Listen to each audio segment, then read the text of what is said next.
All right, I see on my clock that it's 10:50 a.m. Again, I'm Mike Johnston, Vice President of Government Affairs, Michigan Manufacturers Association.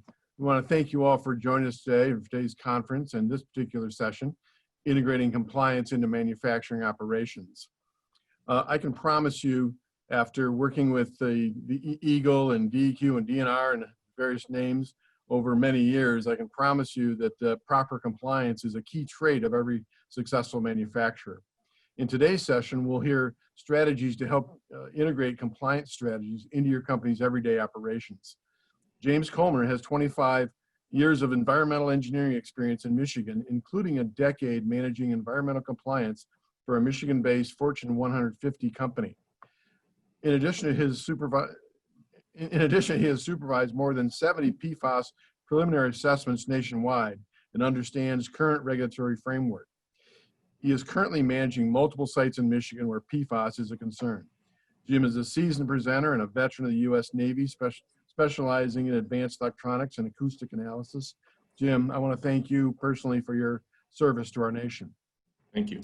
I want to, as a matter of format, Jim will talk for 30-35 minutes, and we're going to leave plenty of time for Q&A.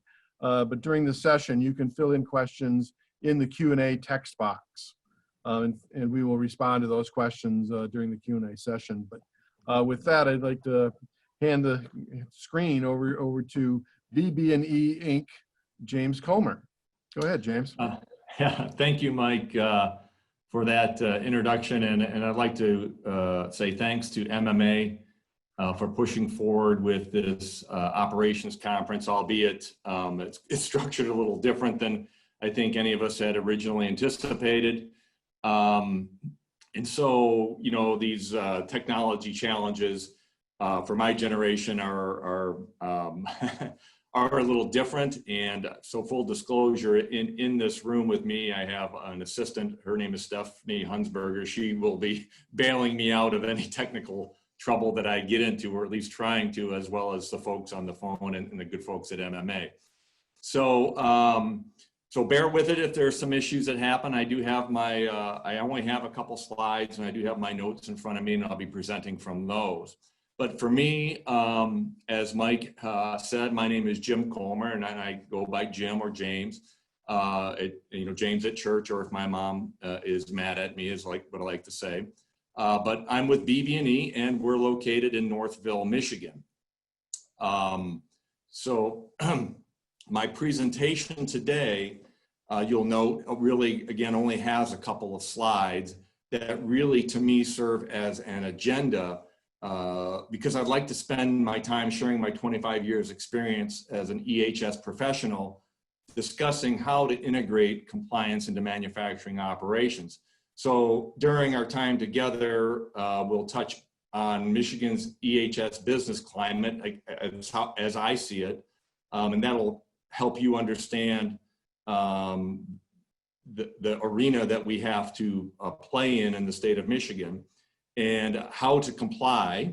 So we'll talk about looking at your existing resources and steps that you might want to take to define how you are looking at compliance currently. And then we'll talk briefly about maintaining compliance and how to do that from an operations standpoint.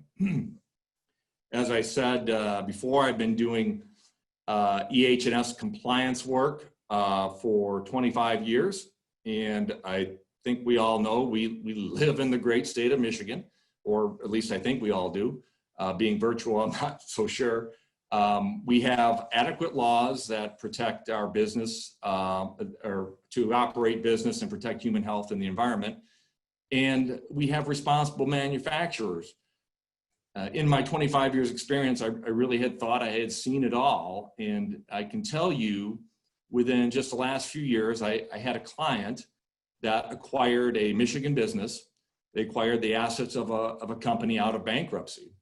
And I was asked to tour that site. And when I arrived and went through the building, I was shocked and dismayed at the working conditions within the facility. Just walking through, you could see the particulates in the ambient air of the building And that was enough for me, but as I dug deeper and looked at the historical operations at that facility under another owner, that they had no respiratory protection program, no HAZCOM program, no confined space entry program. You saw electrical lines zip tied to shelving units, and the culture that the employees operated under was one of fear. And I could go on and on and on with respect to that. But when my client took over the operations, they immediately began improvements. They invested significantly in making these operational and EH&S changes. So you ask yourselves the question, well, why the investment? Why did they want to do that? Or why would they do that? Why would they take the time? And it's because they knew the importance of EH&S compliant. Look, in our world, work-related deaths are tragic, and they do occur. Nobody wants to see that. Work-related injuries occur, and also environmental releases occur. So all of these items will cost manufacturing resources to manage, and most manufacturers that I know believe it's better to mitigate these potential issues through engineering controls than lose public trust. So with that positioning in mind, I'd like to take a look at our regulatory landscape. And really we have 3 agencies that we deal with, 2 primarily. One is kind of a newcomer in the last few years that we'll talk about. So let's look at MIOSHA first.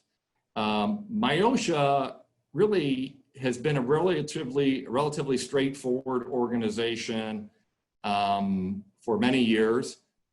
Typically, if MIOSHA comes out to your facility, it's an unscheduled visit. If there are violations, those violations will likely result in some sort of penalty. And industry knows that. That's the way it has been for MIOSHA. There's been no hiding that, and industry knows that, they accept that, and we move on. And on the upside, MIOSHA provides numerous training opportunities, and it doesn't appear to be a political tool like other agencies, at least in my opinion, that we've seen in the past 2 decades, which changed their name with what appears to be each gubernatorial leadership change. Our environmental regulatory agency, in my opinion, appears to be more politically motivated. So let's just take a step back a little bit. Under the previous governor, there was this vision of the DEQ, and I use the term DEQ because that's what it was called under the previous governor. There was this vision of the DEQ taking more of a compliance assistance role, and industry enjoyed a very good working relationship with the agency, at least based on my experience. Somewhere during that term or those terms, the Flint water issue derailed that, in my opinion. I think any political goodwill that industry had gained was gone, and our regulators were feeling the pinch after several criminal prosecutions. And these events likely led to the retirement of several great people within the agency and created a talent void, again, in my opinion. I'm not saying that there aren't great people still within the agency. There are, and I work with those folks routinely, but there are many new inexperienced staffers without that discernment skill that comes with experience. And so you get more of a check the box type of mentality. And when it comes to compliance, and they tend to be less flexible, less understanding. So kind of fast forward to the current administration, and I'll use the term EAGLE now, it appears to be moving from compliance assistance toward one of compliance enforcement. Not necessarily abandoning assistance, because you still get plenty of training opportunities through EAGLE, and you can still get some support through EAGLE. But that does not appear to be their current focus. And this isn't just me saying this, by the way. I do have contacts within EAGLE that agree, and I have personally noted an increase in violation notices, enforcement notices, and administrative consent orders in the past year for my clients that I hadn't seen in that kind of activity. I can't even tell you when, quite frankly. So let me just provide a brief example. Let's take a look at a common violation as an example, and maybe we use aisle space in a hazardous waste storage area.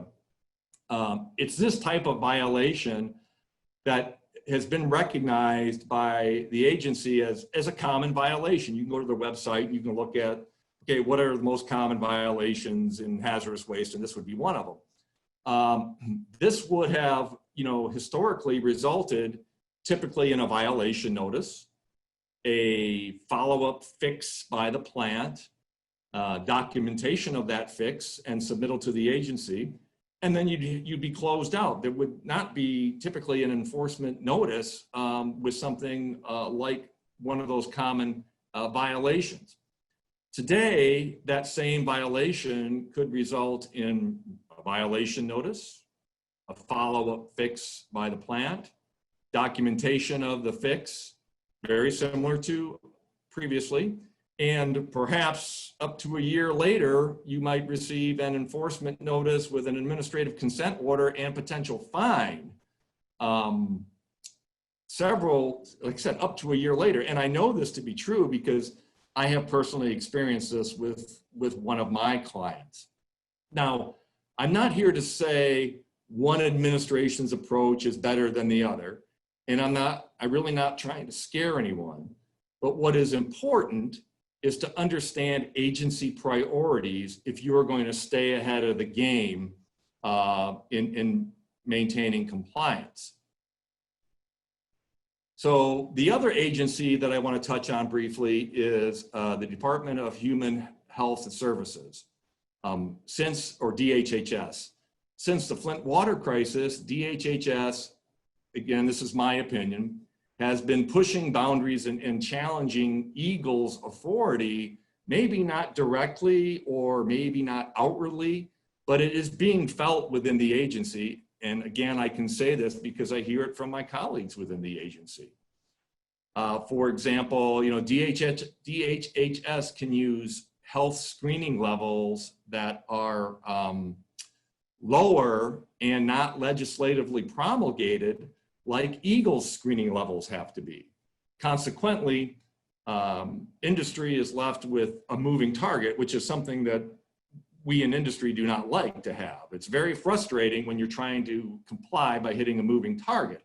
You're asking questions like, okay, well, who has the authority and when do they have that authority and what's my target? I think in industry, once we understand the rules and we understand the guidelines, we're pretty good at hitting those marks. And if it's shifting around us, it makes our lives more difficult. So let me give you an example.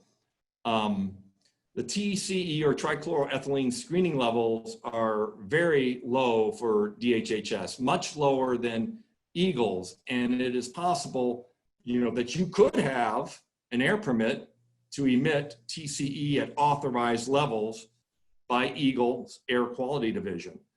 But if, say, DHHS were to sample in a nearby community and those very low DHHS screening levels were exceeded, you can bet your permit limits won't mean a thing. So what does this mean for the regulated community to comply? What's the point behind all this? I would tell you that you have to be aware. You have to be proactive. Understand your requirements. Invest in integrating EH&S into your manufacturing operations, because this regulatory climate does not favor those that are reactive. So let's take a look at how to be proactive. So when we look at being proactive, we really want to understand how our operations interrelate with EH&S requirements. So what I would recommend that you do is baseline your compliance efforts, if you haven't done so already, by completing a EH&S compliance assessment. And so you get a baseline done, and then after that, you know, for me, I typically recommend every 2 to 3 years having this done, or if major changes occur, such if there's a process change, a violation notice, or maybe a significant rule change, you may want to increase that slightly, that timing slightly, or lessen it, I suppose. I would also recommend or encourage that you use qualified professionals to do this EH&S baseline survey. If you're a manufacturer that is the size that is lucky enough to have a dedicated EH&S manager on site, I'm not saying that they aren't capable of doing this. They probably have the knowledge base and the skills to do that. But many times it comes down to just having the time and producing a concise document for your records. So as I said earlier, I have been in industry and I know what it's like. It can be like drinking from a fire hose every day, and time to do compliance related activities usually has to happen on the weekends because you're dealing with the tyranny of the day to support operations. So since environmental health and safety requirements are typically process, material, and/or threshold driven, an EH&S compliance assessment will provide you an understanding of those applicable EH&S requirements and identify areas that may require improvements. Now, since we're talking about EH&S assessments, I would be remiss if I did not make you aware that in the state of Michigan, there are certain audit privileges that may be available when conducting these types of assessments. So I'm not going to go into a lot of detail on audit privilege, but I would encourage you to speak to your EH&S professional or perhaps counsel to determine if audit privilege is right for your operations. After looking at the results of your EH&S assessment, we may need to take, we can take a look at what our assets and liabilities then are. So we use this compliance assessment as really a gap analysis to help us identify strengths and weaknesses within our EH&S infrastructure. Then we programmatically look at our assets and liabilities. And so assets are, and this is my definition in the context of this presentation, assets are the programs and resources that we already have at our facilities, and how they can be used to integrate or say promote EH&S into our operations. Liabilities, again, this is my definition based on the context of this presentation, are the programs or say resources we need to comply and are typically the gaps that we would identify in any type of compliance assessment. So let me give you an example real quick of what I would consider an asset. So not too long ago, I was at an ISO 14001 environmental management system audit. So if you're not familiar with ISO 14001, if you're in the auto industry, you probably are. If you're a tier 1 auto supplier, you probably are. But if you're not in the auto industry, you may not be. Well, it is really an environmental management system that helps guide your processes and thinking from an environmental standpoint. But, you know, I was at one of these third-party ISO 14001 audits for one of my clients when the staff EH&S professional gave their accountability report to the plant manager in the same meeting as the operations manager, the maintenance manager, the engineering manager, the human resource manager, and the quality manager. The third-party assessor or auditor in this case was impressed with this because this simple thing showed leadership interest in EH&S, and it also gave credibility to the EH&S process. So that is a very simple way of ensuring that EH&S can be integrated into your operations. It works very well. So I would encourage you to take stock of your existing processes that you have to integrate EH&S examples, to integrate EH&S into your operations. Examples of those could include, say, management review. How frequently is the management team looking at compliance?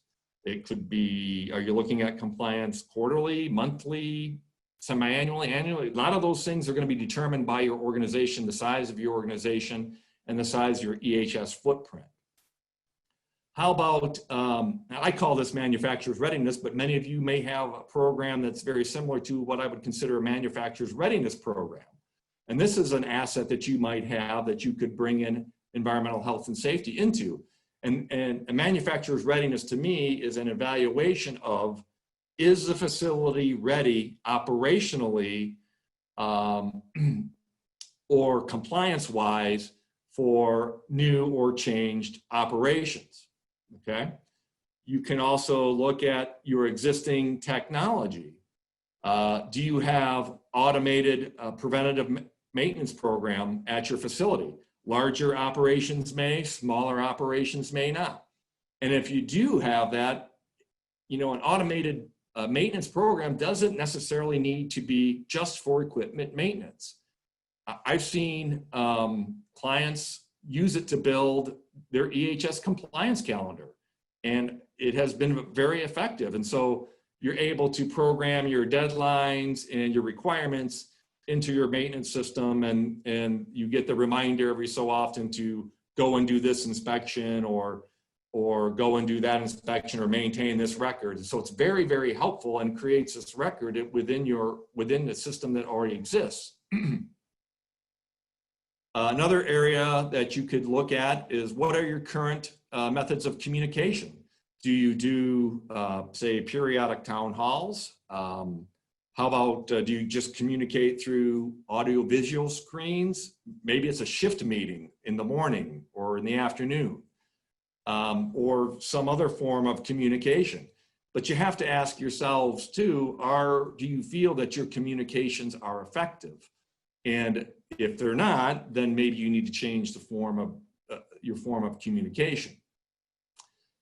One other area that could be a potential asset is looking at your operations.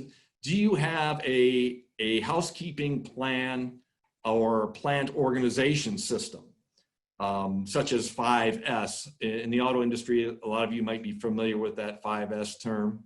Don't ask me to define it. I can never keep up with all the 5 S's.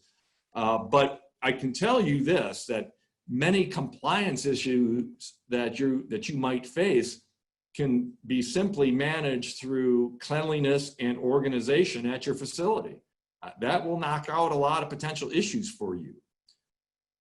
Another area to take stock at as you're looking at assets are staffing. I think you need to empower your employees, empower your people. Employees need to understand that they're not going to be penalized for taking action to prevent injury or an environmental release.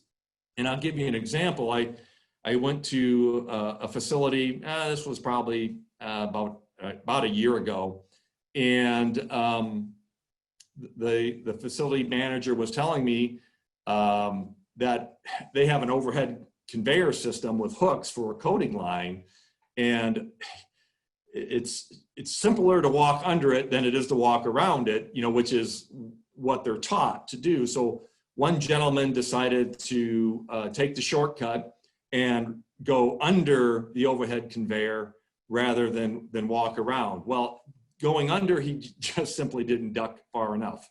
And he got his shirt sleeve caught on one of the conveyor hooks and was working to try to free himself. There was quite a distance between the coating line and the oven, which was at the other end, but he was still working feverishly to get himself loosened. There were other operators there that could have hit the emergency switch, the emergency stop button, and went over there and assisted him.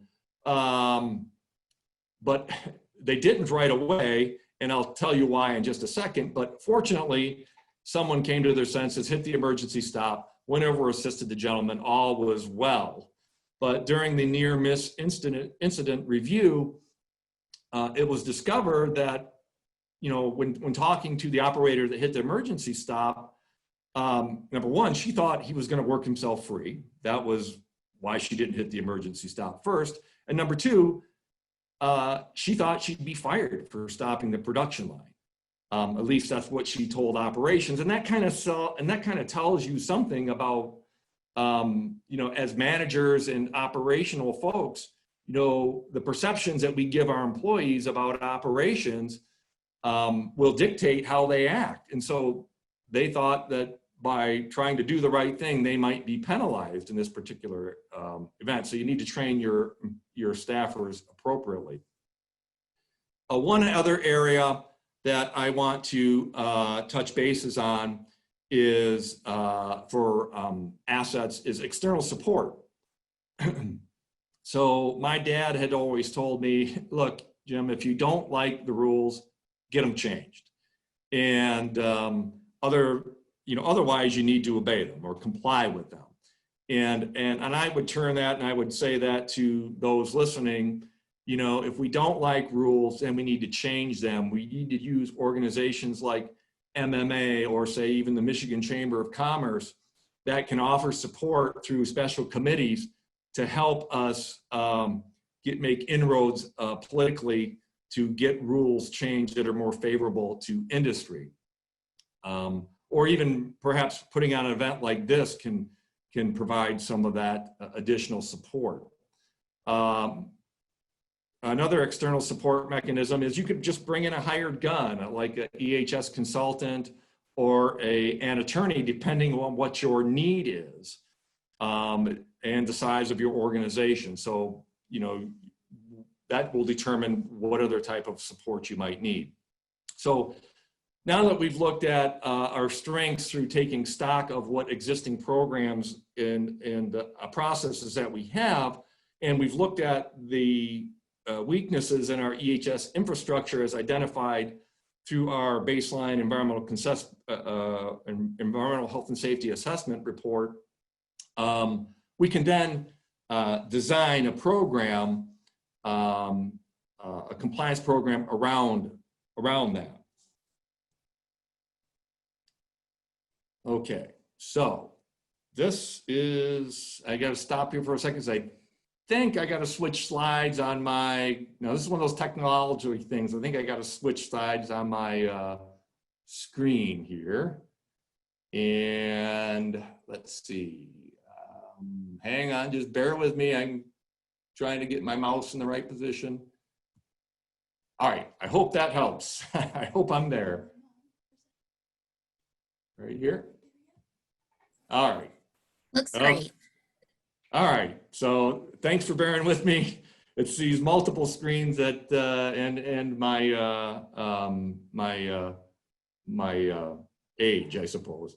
Now I just got to get my cursor back on my notes, and then I will be able to proceed. All right. So we want to talk about how to comply and designing compliance. And I know when I use the terms designing compliance, there are probably some of you out there listening to this right now that might be rolling their eyes and saying, okay, really, Jim, we work in a manufacturing setting. Who has the time, right? Who has the time to design a compliance program? And I'm not going to argue that point. I mean, there is no doubt that there is some effort up front, but once your design is in place, your compliance design is in place, it can be routine maintenance unless there are changes in operations, which could include changes in materials, material volume changes, process changes of your organization, and even rule changes that impact us. So let me give you just a couple quick examples of rule changes, because I think it's those types of changes. It's not that any of these changes can't sneak up and bite us, but I think the rule changes are the ones that do tend to sneak up on us more if we aren't paying attention, because we're so focused on our manufacturing operations. So for example, there are compounds that were not considered much of a threat a decade ago, such as PFAS. And you probably knew I was going to say that. But these compounds now seem to dominate Eagle's regulatory focus, and they are working feverishly on new rules to manage, say, PFAS usage. So if you had those types of materials in your operations at one time or another, you may have new rules that are going to come out that would potentially apply to you that you would need to be aware of.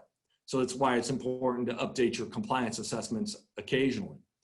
But I would say, so while Eagle is working feverishly to adopt new rules, I would say that, looking at it now and the way that they're going, it would appear to be possible to have, say, an exempt PFAS air emission that is not allowed under water quality rules. And so that, while that is an interesting discussion topic and one that will drive manufacturers crazy as they're trying to comply as best they can with the rules, it's probably a discussion topic for another time, and maybe one for one of the environmental committees that the MMA has. But in the meantime, let's look at a different rule change example. So let's say you've been a small Michigan manufacturer and you want to expand into other states, or well, let's just go big. Maybe you want to ship to the European Union. You've got customers over there. Well, you're going to have potential rules of the EU that you're now going to have to deal with. And one of those rules that come to mind would be REACH, or Registration, Evaluation, Authorization of Restricted Chemicals. I'm not going into detail on that, but I'm just making you aware that your choices have regulatory consequences in your operation. So if you choose to increase production, change materials, change where you're doing business, you've got to take another look at what legal requirements are going to apply to you from an EH&S perspective. So as we design compliance, it is absolutely critical that leadership is engaged. And I'm going to say that again. When designing compliance, it is absolutely critical that leadership be engaged. In fact, I have been asked in my experience, what's better in EH&S, a team approach or a single point approach? And I would tell you that that's really dependent on your operations. I've seen both approaches work very well, and I've seen both approaches fail. But in any case, there are a few key areas that can help us create a successful compliance program. The primary key for me is having that leadership commitment. Without that, I think your EH&S compliance program will struggle. No matter what you do, without leadership behind you and in favor of that, you're going to have a difficult time. Another key to having to a good compliance program is having clearly defined and communicated roles and responsibilities and authority. Who's doing what? This provides accountability. But with that accountability, it almost sounds like the old Spider-Man cliche, comes great responsibility, right? I'm not going to say that, but with accountability, the authority that comes with that has to be balanced with trust. And what I mean by that is, if you're a manufacturer and you hire, say, EH&S professionals that constantly tell the leadership team what can't be done, when what you're really looking for is value-oriented solutions to help you with your compliance needs, you're not likely going to trust the opinions of that compliance professional very long if they can't help you. And so ultimately, those types of EH&S professionals are going to marginalize themselves, and they won't be asked to contribute to process change decisions. So in your hiring process, it's easy to just grab the first person that comes in line, especially if you have a need. But if you can, have a good, thorough interview process and try to get those positive people that are going to be solution oriented, that are going to help you with your decision process. So we need to be sure that when we create our compliance design, that it is based on our operational needs, and that we work from our assets that we talked about earlier, that we've identified, and the findings that we identified during our compliance assessment. So once we have this program in place, you know, how hard is it really to maintain? I mean, rules are going to change, and they do so frequently. And I have clients that I look at rule changes annually for them and provide correspondence to say, okay, yes, these rules have been changed in this state, or these rules have been changed in that state, and these impact you and these may not, depending on your operations. But you have to look at these rules that change frequently.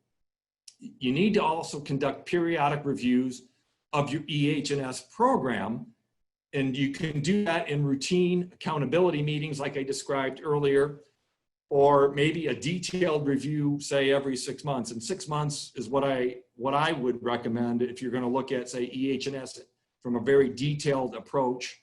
You would do that every 6 months, but the frequency will depend on your size of operations, your environmental and health and safety footprint, and how much you really interact in those areas.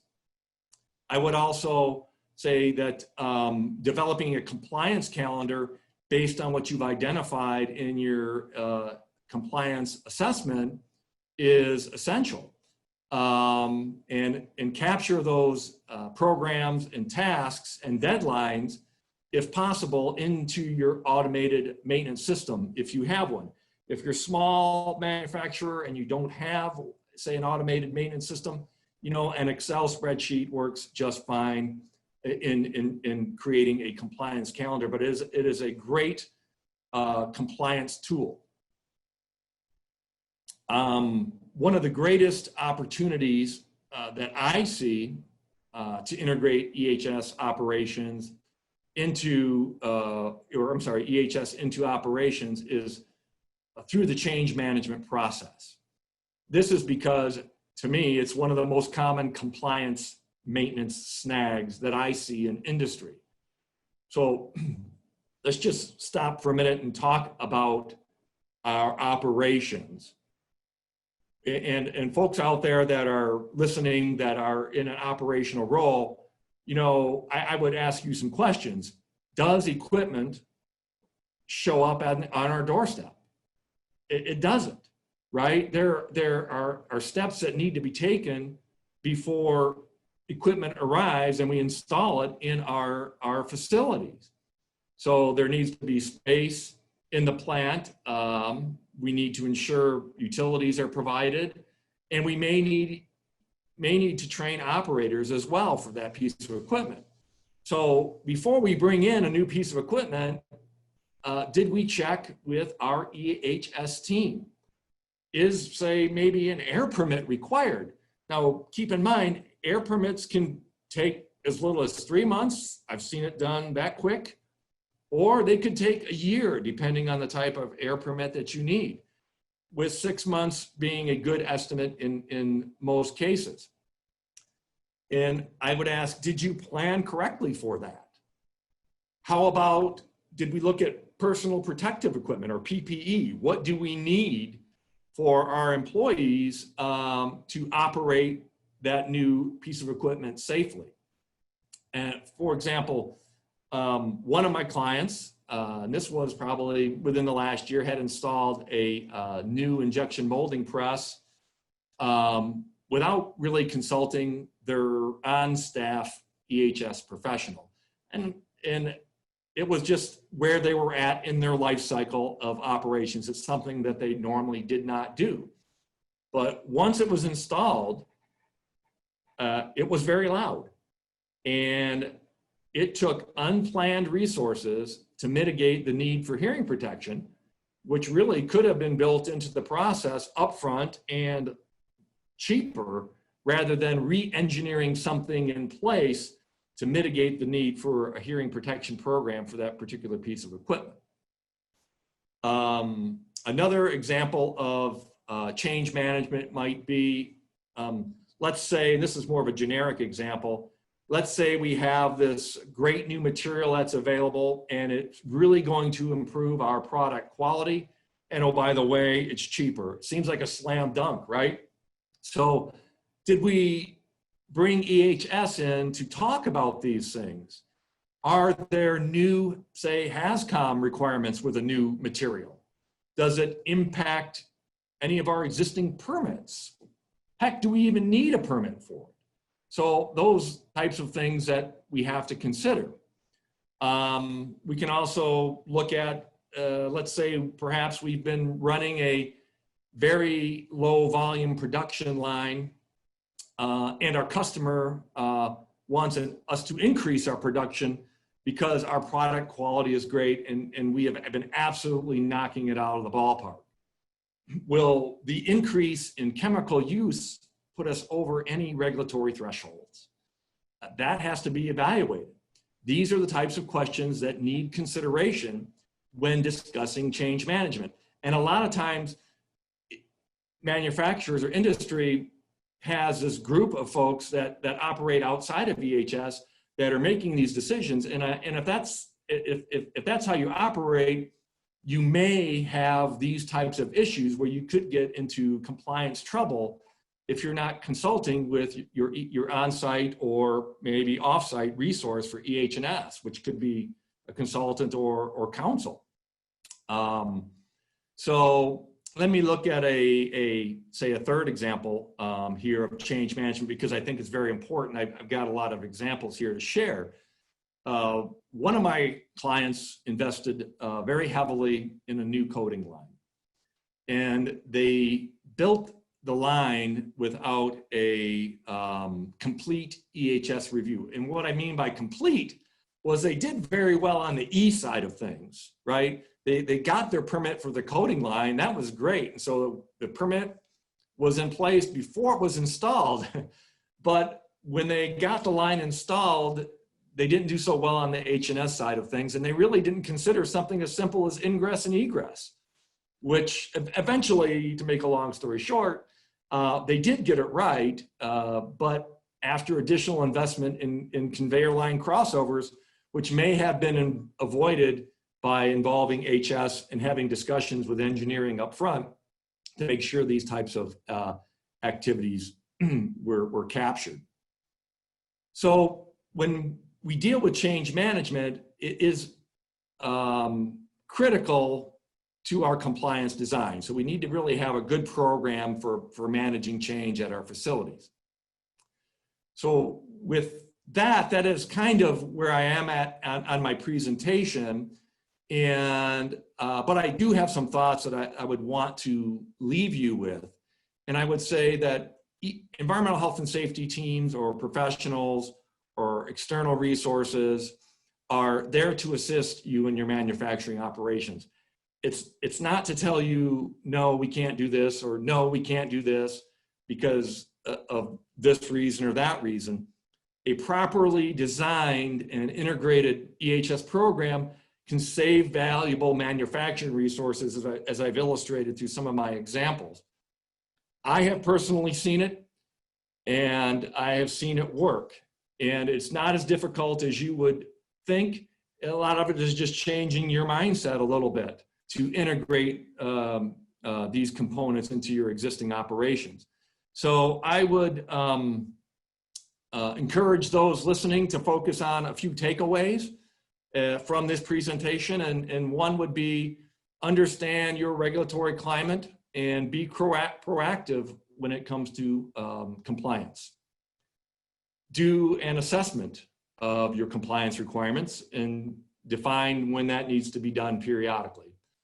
Understand your assets, meaning what programs do you already have and how can they be used to promote EH&S compliance or integrate EH&S into your operations. Understand your liabilities, again, meaning what programs or resources do we need to comply with the rules that impact us. Design compliance through the knowledge you've gained from this self-assessment examination exercise that I've been talking about throughout this presentation. Then lastly, I would say monitor for material changes, volume changes, operational changes, and or regulatory changes, so you're not caught flat-footed in your compliance program, and when the inspector shows up, you're not in violation with something that you didn't know existed. So that is really it for my talk, and I guess I would open it up for any questions at this point, and hopefully I can shift screens to get back to where I need to be. So Mike or Crystal, does anybody have any questions? Hi, Mike, if you can just, there we go. I don't see any, but let's bring Mike on to see I'll put if my he has some video back on. questions. Good. Thank you, Jim. You know, great presentation. But so, yeah, we're going to go to the Q&A portion, and just to remind folks on the call that they can ask questions through the Q&A box at the bottom of the screen. Just mouse over and hit the Q&A box, and we'll respond to any questions that come in. But James, let me ask a few questions. You talk about the compliance review, and we've got probably large companies, medium and small companies participating today. But can this be done by, and I really think about smaller companies, can this be done by an external person or an internal person? What would be your recommendation? Well, I think, to me, I would encourage, and of course, a lot of people on there might say, well, Jim, you're a consultant, so you're encouraging external. But to me, I would encourage external, because a lot of times for smaller companies, you don't have a dedicated EH&S professional on staff. And maybe medium-sized and large people you do, but for smaller organizations, that role may be assumed by an engineering manager, an HR manager, or an operations manager. And when you look at all they have to deal with, they may not have the resources or that information base to develop to understand the rules and regulations, Mike. So I would encourage that be done externally. And even if you're a medium size or a larger firm, again, it comes down to time. It's not that EH&S professionals on site, if you're lucky enough to have one, aren't capable. I am not saying that at all. They have the same education and background that I may have, or a lot of other consultants may have.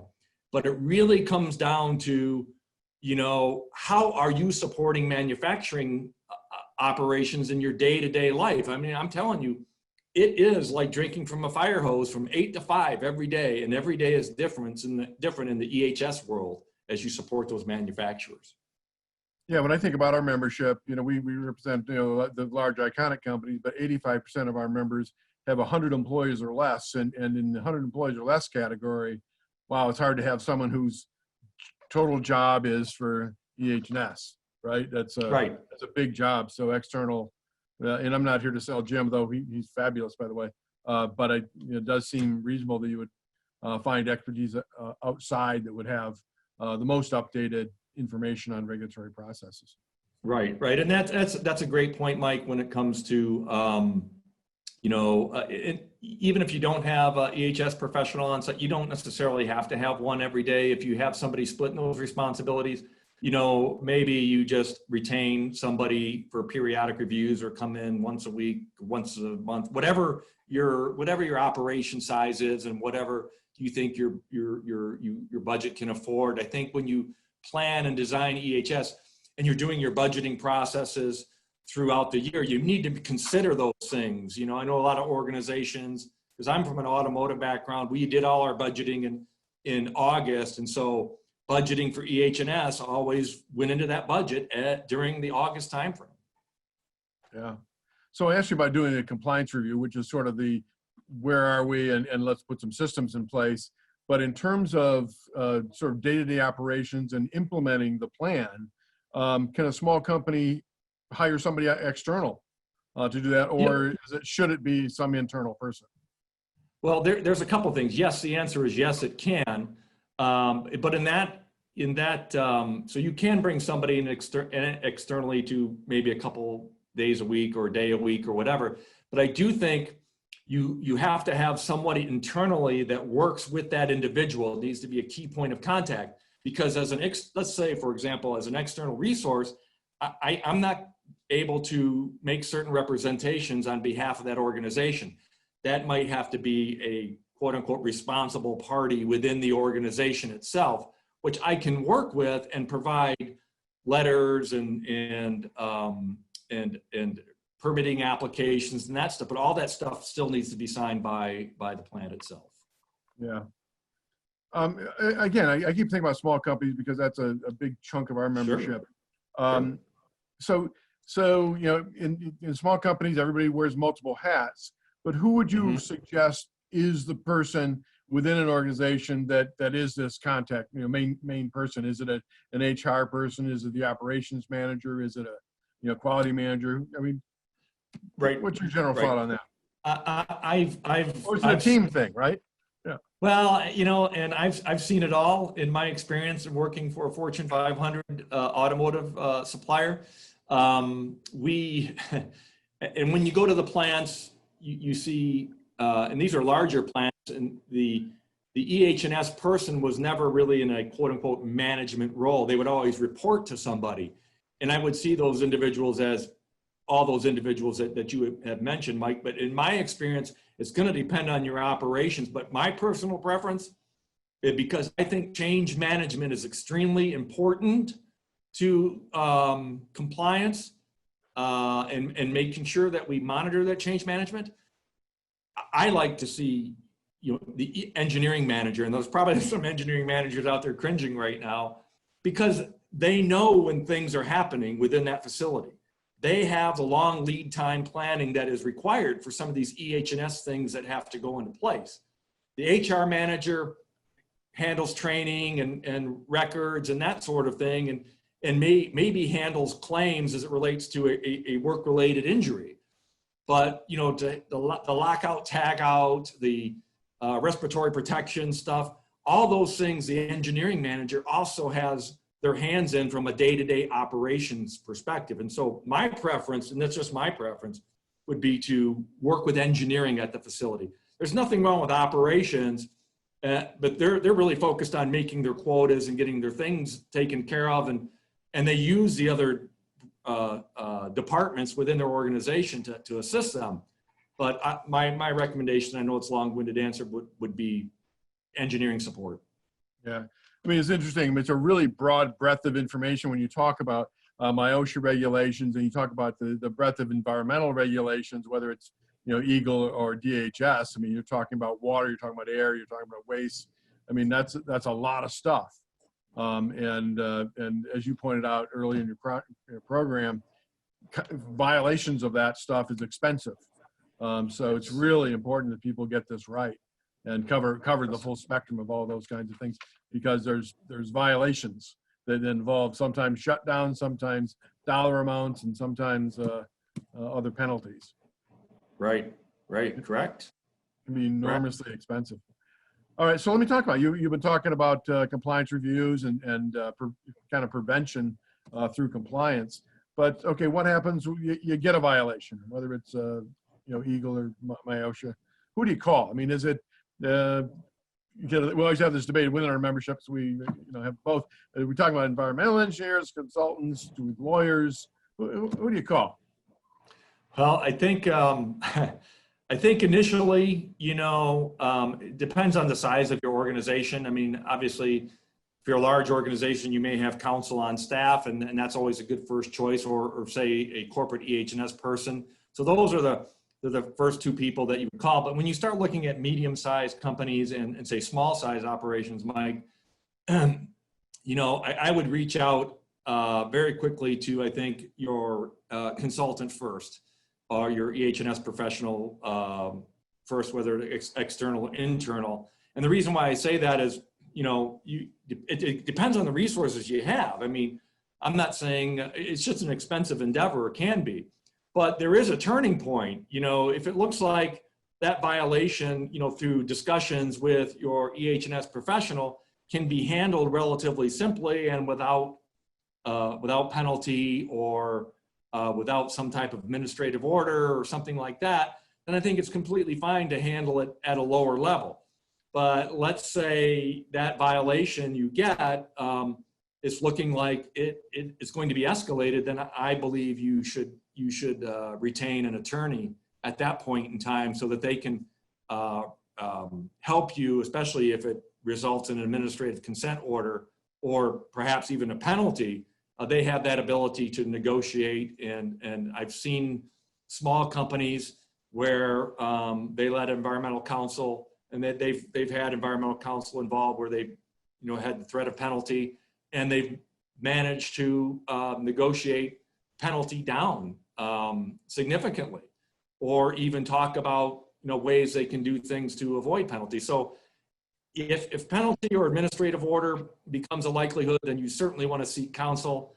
But I would generally try to handle things at a lower level at first, just to keep costs down. If you're a smaller organization, larger, you may have those people already on staff, and then you just go with it.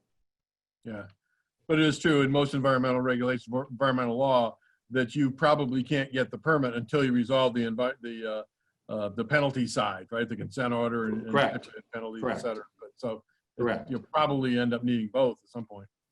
At some point, you probably will. So let's hope that this discussion will lead to actually some integration into EH&S into manufacturing operations, and people won't be caught by surprise so much when something changes or that regulator comes in. Yeah, yeah. All right, so let me talk about, let's go back to the sort of the compliance side and planning. So where do you send some of your staff to get trained? Not your staff, but a company, right? Well, I think with a company, and I'm gonna talk about really smaller organizations for that matter, because the resources tend to be limited. But I will say, I know we had a great deal to talk about the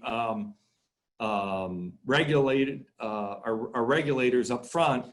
MIOSHA has a lot of great resources, a lot of great training events. I send my staff to those MIOSHA training events to help build their skills. And so they're reasonably priced, and they take up very little time, and they offer them throughout the year in different locations so you can find something near you. I am a proponent of MIOSHA's programs. Eagle also has some compliance, still has a compliance assistance division, and they still do offer some trainings. But you can also pick up that type of environmental training through on-site webinars, or if you say want a hazardous waste class, you might even be able to hire somebody to come in and provide you that class within your organization. So you have a lot of different options there. Good, thank you. Well, I don't see any more questions coming in from the hinterland. So Jim, let me thank you for doing this presentation today. It was very informative and very helpful for members. But for those on the call, I want you to know that his contact information is included in the event program. You can look to connect with him, and as you start to implement your new compliance strategies. We'll be breaking for lunch now. Lunch will be a 30-minute break, and your first session will begin at 12:20 p.m.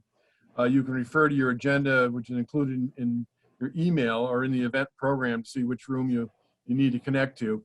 But then use your unique connection links in the email you received from MMA Sarah Martin via seminar web, and click on the link that corresponds to your session, and whether it's room 1, 2, or 3. So I hope you're planning to stick around for the whole day, because this afternoon, in addition to 2 or more rounds of breakout session, there will be a closing keynote featuring a firm from Raymond and 2 leading manufacturers, Firebolt Group and Integrated Packaging Machinery. So with that, I want to thank you for participating today, and Jim, thank you again for sharing your expertise. You're welcome. With that, Thank you. We'll sign off and wish you all a good day.